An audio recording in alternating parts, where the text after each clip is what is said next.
Eanna, thank you so much for bringing me to your favourite bar, Matt Malloy's in Westport. Fantastic! Absolutely delighted to welcome Garry over to Mayo and obviously over to Matt Malloy's, our little hidden gem in Westport. I was going to say, for those that are listening in that maybe not overly familiar with the geography of Ireland, there's not very far further you can go west before you start rowing your boat to America, one thinks, when you're in Westport, right? Yeah, when you look out over Clew Bay there, the Statue of Liberty is very small, but you can, so it's out there, but it's a little gem. It's obviously on the west coast of Ireland, probably the most beautiful place in the country. Yeah. And obviously Matt Malloy's testament to Ireland, really, and our creative genius that has spread throughout the world. Obviously, Matt was part of the Chieftains. I think they played in every country in the world with two huge crowds, and again, testament to the man. He set up Matt Malloy's in Westport, beautiful Irish pub, real traditional Irish pub. And I was just looking before we came recording at some of the pictures there. It looks like there's pictures of very old pictures of people playing harps and fiddles and the likes. There's a music place somewhere, I guess, in this, is there? Yeah, it's one of them places you can get into, but it's very hard to get out of.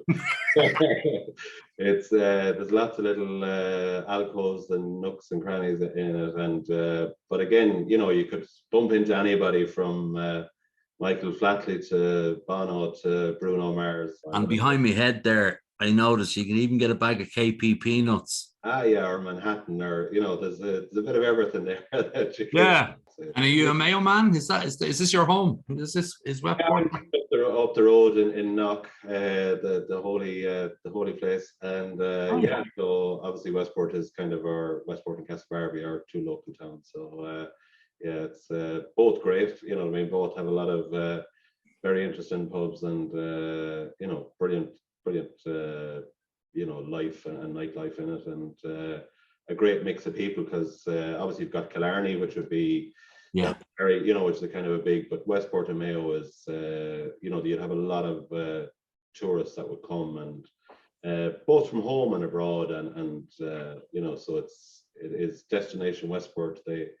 It's a beautiful part of the world, really. You know what I mean? Like, it really has everything. A lot of tears on that bar there at about 5:30 of a GAA final day, methinks. Yeah, it's listen, we're over the years, a great bunch of players and great teams, and should have won many in All Ireland, really. And as one says, just the bounce of a ball sometimes can just go against you. And but we're the eternal optimists, the Mayo, as well. And we as one says, we obviously Dublin and all the great Dublin teams and Kerry teams, we've been up against, and we've been in lots of we've came second fiddle a lot. Something is, tenacity and resilience, and the supporters are amazing. Like, even wherever you go, they'll plenty of good days out, as they say. Yeah, and like the teams have brought so much to us as well. You know what I mean? And our day will hopefully someday we will win Sam Maguire. And did I read, or did I dream, or is this just made up, that there was some curse on the team back in the day, and the very last lad that was on the bus passed away over the last year or so? So the curse has been lifted, or is that just a folk's tale? It's a folk's tale. Obviously, yeah, poor Paddy Prendergast passed away there just before Christmas, I believe. But and a great supporter, and obviously the 51 team, and there's been lots of documentaries and that about the team and that, but none of them ever remember a funeral that they passed through or any of that. No, there was no Snapchat or Instagram or any of those things to capture it, Yeah. And probably like myself, you've got young kids. If you don't have a picture or a video of it, Dad, it never happened. So say we went down to the bar there, and we've got our best pints of Guinness in front of us, and the door opens. Who would you love to be walking in, dead or alive?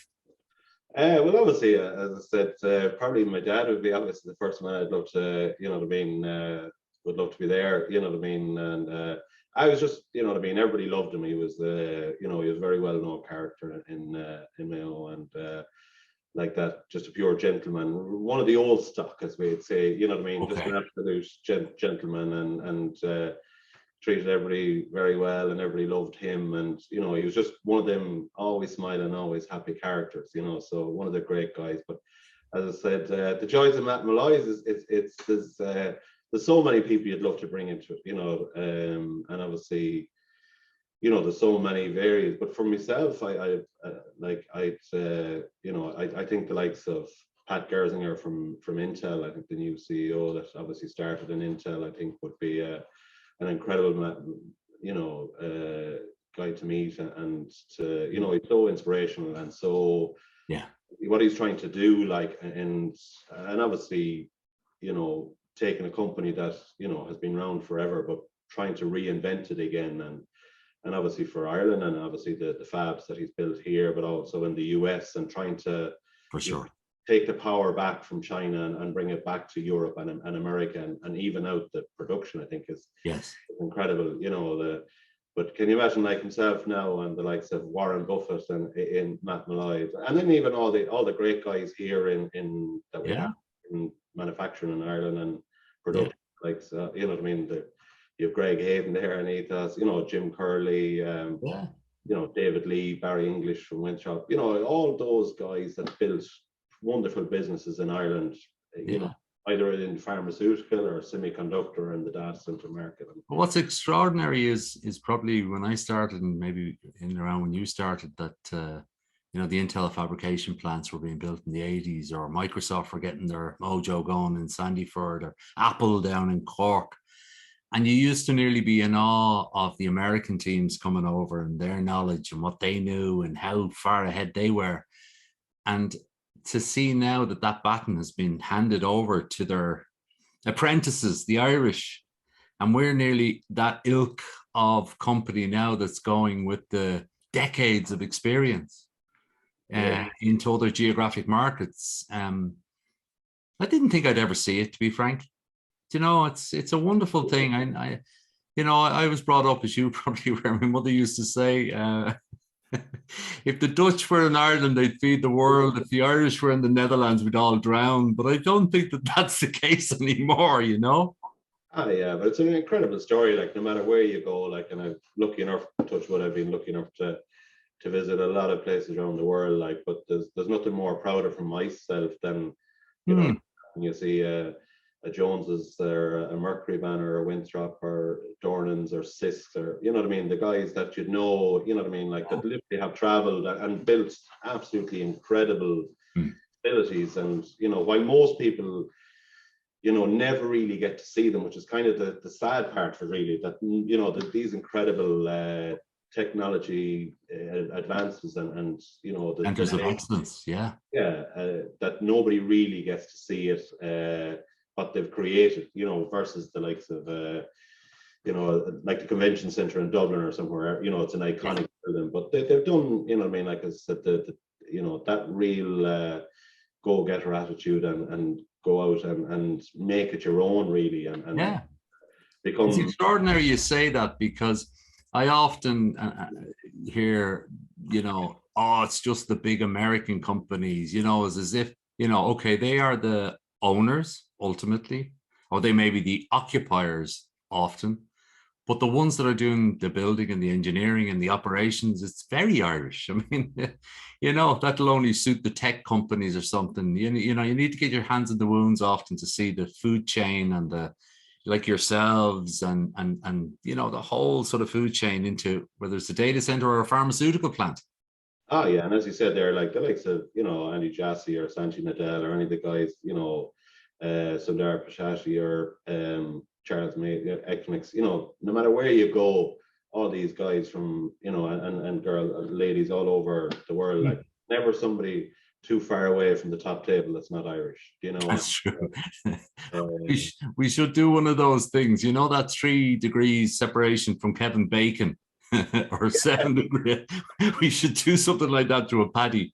Yeah, but It'd be brilliant to bring them to, you know, as I said, the one wish that I'd love to do, and hopefully sometime, you know what I mean, like, is to bring them to Westport and Malloy's, and it would be one to be a fly on the wall in there. It'd be amazing to. That's true. I read over the Christmas about billionaires going on fishing trips and stuff together, and why did they hang out together? Because they can't impress each other. So it's as near as, damn it, like two fellas with nothing or two fellas with 5 billion. It's a level playing field. Whereas up to outside of that, somebody's either pitching them or wanting them to do something, or, you know, whereas you get them at the same pier. So you're right. I'd love to be a fly on the wall. Is there anything really that not a lot of people know about you? Well, obviously, probably in the industry, I love supercars. Absolutely. Supercars. Now, what's a supercar? So the Ferraris and Lamborghinis and Bugatti Veyrons, and, you know what I mean, all the kind of the real high-end supercars. I just, ever since, I think one of my uncles brought me over a picture of a Lamborghini, you know, years and years, when I was only a child, and I had it up on my wall, like, and it was, but it's yeah, I just absolutely loved them, and I love visiting the factories, and you know, love seeing like where they came from and where they are now, and not too much dissimilar to our own industry, you know what I mean? Like the advancements that they've made, and same for ourselves, you're trying to cram the latest technology and trying to make it smaller and more efficient, but you know what they've done is, you know what I mean, like, is incredible, really, like, you know. And can I ask you a question? I know that they talk about the space program, and it's more about the technologies that they develop as spin-offs that got them to the moon is what the real value is, like ballpoint pens and the likes, you know.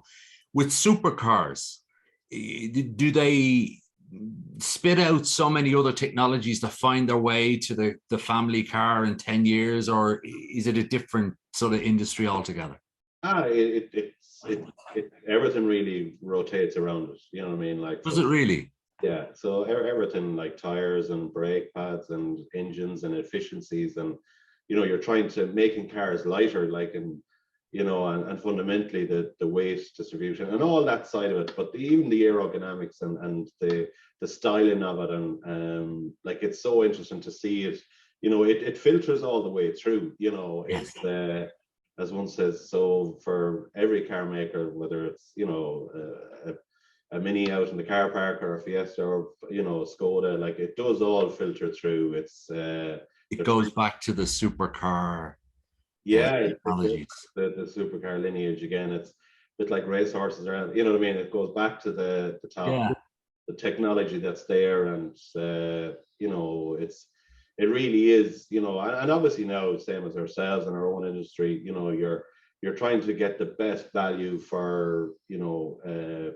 for the climate, and trying to make sure that everything is. That's what I was just going to ask you about with regard to supercars. When I think of supercar, well, in fact, I'm not a huge car guy myself, but when I do think of cars, I do think of oily rags, sort of petrol heads, and I wonder, and I'm going to ask you this question: is a Bugatti that roars with an 8-liter engine going to be the same appeal as one that runs on an electric battery? Yeah, that's obviously. I think there'll always be the both. You know what I mean? The V12s and the V8s. There will be the both, but there will be that hybrid model, and obviously, 100%. The all electric is gaining momentum, and rightly so. It will, and they'll only get better as time goes on. You know what I mean? They'll, you know, there is still obviously in the country, like, you know, there's huge advancements done in battery technology.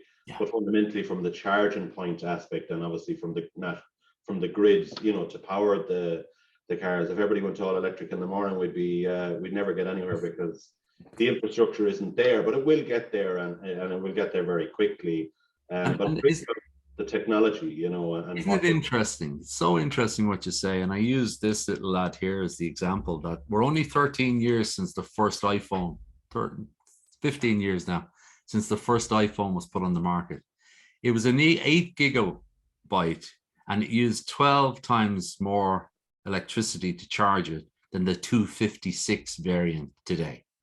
Yeah, it's so You know, and that's in only 15 years for a handheld device. So, you know, it's sometimes hard to see the future. Well, we can't, can we? But we sometimes should look at the past. Like, I remember my first personal computer probably was this table. Yeah, it's but there's no coincidence that the likes of Intel and the advancements that they've made, and also the likes of all the cloud providers, like Yeah. what they're doing, But definitely, I'd say in 10 years' time, and I reckon that Gary will hop out into a car on a Friday evening and say, "Bring me to Matt Malloy's."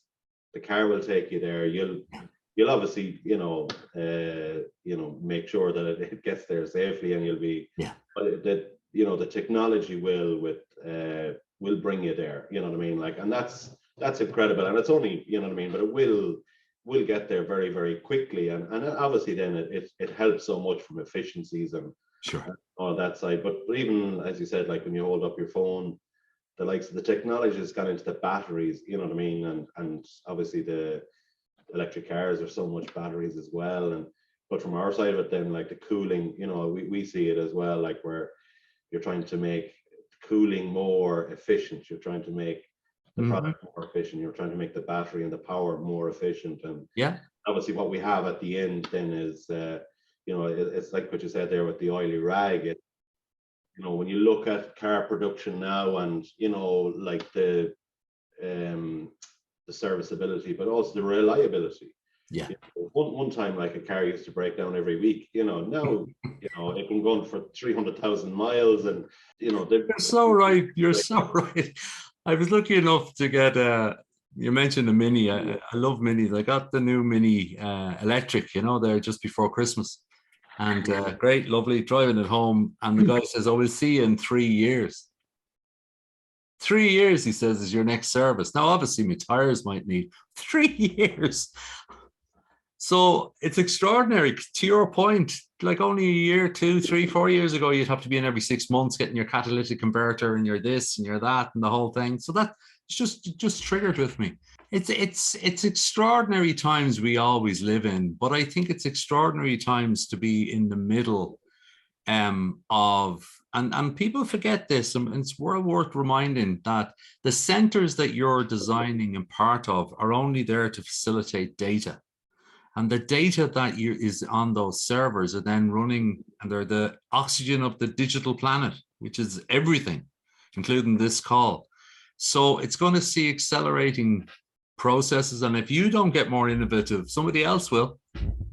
Oh yeah, it's but like that's the joy of it. Like collectively, as I think what Ireland has done and achieved, and the guys that I mentioned there, and all the teams, and everybody that's obviously in Western Ireland and beyond. But what we've done and what we can do, like the future is so.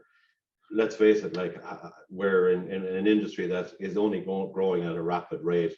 It needs a huge amount of schools and universities, and like I say, hire the best people, bring in the best people you can, because that you can afford to bring in and to run, and develop the opportunities, because they are massive, and that's the one exciting part of it. Like that, there's a finite, limited resources out there, and we have to maximize them to the max. But it's such exciting times, and obviously, even since our first kind of deployment 30 years ago, and how technology has moved along and how the industry has moved along, and as you said, everything. But I always go back to the chip. How the chip has. And in fairness to Pat and all the team out, you know what I mean, like how they've, Moore's law and how they've moved it all on, and I often think that, was there some dude looked at a beach one day, saw all that sand, and says, "I'm going to make a microchip"? I mean, what? I mean, it's just extraordinary. And for those that have never visited and are listening in, a micro wafer fabrication, isn't it? It's worth a trip, isn't it? It's just it's incredible. Like, and that's where the one thing that I would say, even for the data centers, I know there's a huge security element to it. Like to open it up, you know what I mean, and let people in and see the technology that's there, and from our part of it, like from the air cooling and why, how to, provide, ultra pure clean air and the technologies that's behind that. And obviously, but even I'd say that, you'd see coming forward, I think this hybrid model where, it'll be liquid chip and air, Yeah. and it'll be a combination of both, and how we can integrate the two. we can integrate the two, and more modular, rapid deployments, and there'll always be, again, the hybrid of the two between the manufacturing part that we're involved with, and also the on-site deployments as well, and how to integrate those. And I think with the manufacturing companies as well, and as I said, the M&Es and all of those, how we can interact and make all of our lives smarter and quicker and faster, and obviously more cost effective. And well, that's the key, is the quality of life. We live like kings today compared to only 25 years ago. So listen, Eanna, it's been short and sharp. I can feel the passion for your trade, your industry, your place of birth, your country of birth. It's been great. It's been a real insight into sort of what turns you on. Supercars, right? So all people, keep an eye out for Westport, a Bugatti, a pink one with spinny yellow wheels. Oh yeah, it's you. It's a dream at the moment. Someday we keep saving up. We might get there. Well, thank you so much. Have a great day, and it's been a real pleasure.